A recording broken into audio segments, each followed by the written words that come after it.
Guys, आज चाहिँ हामीले खसीको मासु पकाउँदैछौँ। सामानहरू पहिले तयार गरेर बाबुजीले पकाउँदै हुनुहुन्छ।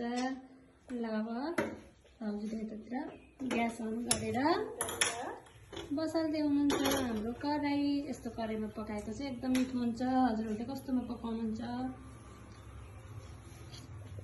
राख्दियौँ। अब तोरीको तेल हेर्नु, आफ्नै घरमा उब्जाएको तोरी हो।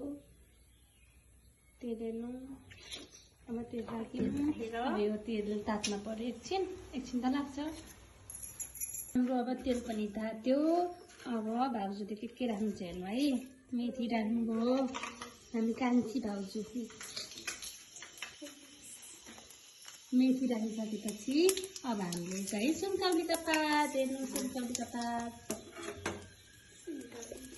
प्याज राख्दै हुनुहुन्छ।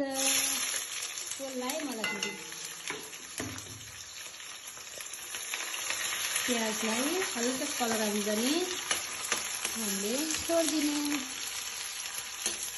यसलाई यस्तो भइरहेको कस्तो हुन्छ। हामीलाई पनि खासै बोल्नै आउन अन्त अब के गर्ने, यस्तै बोल्छौँ।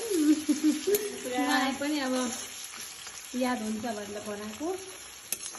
हेर्नु, जानी नजानी बनाएको भिडियो।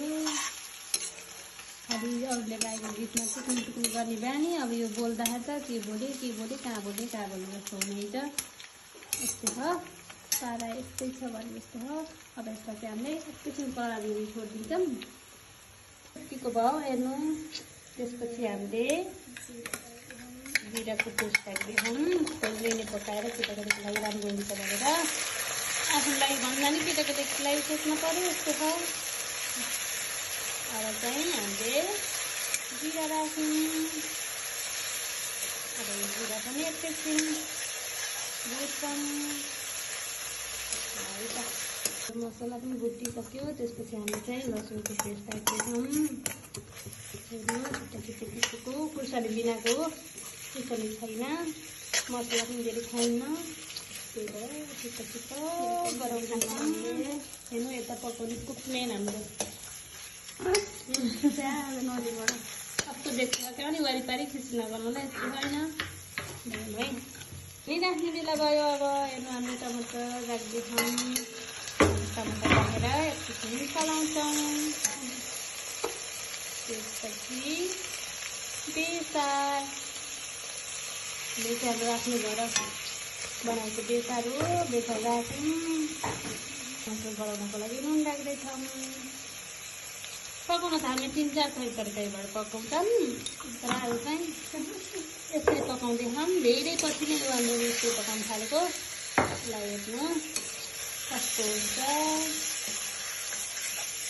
कति बेला पाक्छ, खाम भइसक्यो। यस्तो छ। यो कराईमा पकाएको त छुट्टै टेस्ट हुन्छ क्या अरूमा पकाएको भन्दा। त्यसलाई चाहिँ हामी जहिले मासु कराईमा पकाउँछौँ। त्यसलाई चाहिँ एकैछिन बुटबाट पार्नै पर्यो। यतिको भएपछि हामीले चाहिँ मासु राख्दैछौँ, खसीको मासु है त। अब चाहिँ यसलाई पनि चलाइपुराइ गर्नै पर्यो। अब एकछिन चलाउँदैछौँ। कस्तो हुन्छ। यति बेला खाम भइसक्यो बास्नाले गर्दा।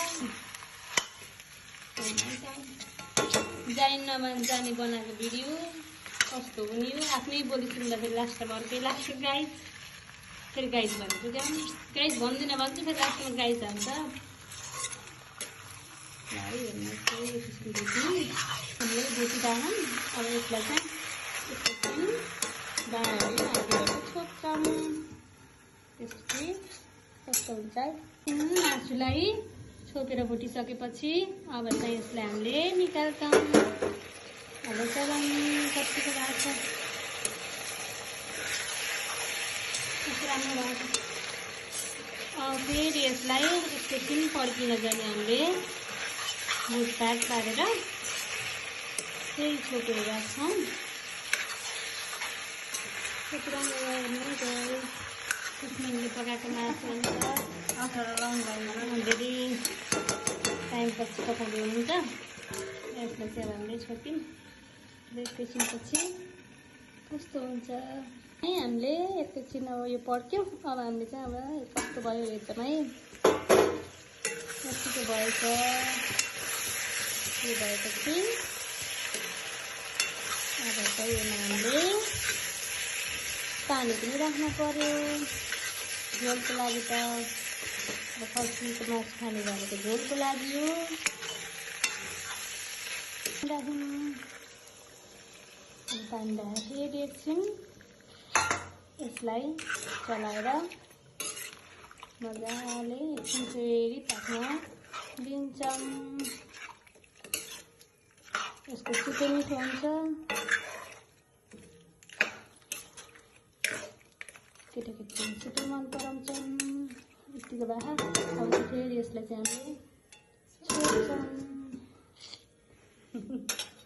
अब चाहिँ यो पड्किसक्यो। अब यसलाई चाहिँ हामीले निकाल्छौँ। निकालेर यतिको भएको छ। यति अब काटिसक्यो प्याज चाहियो। मासु पड्केपछि काट्छ भने यो काटिसक्यो। अब यतिले त हामीले पुग्दैन। यसको लागि चाहिँ अब हामीले रस थप्नु पर्यो पानी हालेर।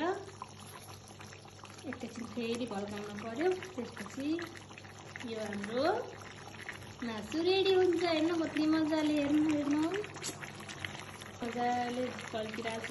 अब त्यसमा हामीले पानी राख्छौँ। झोल बनाउन पर्यो।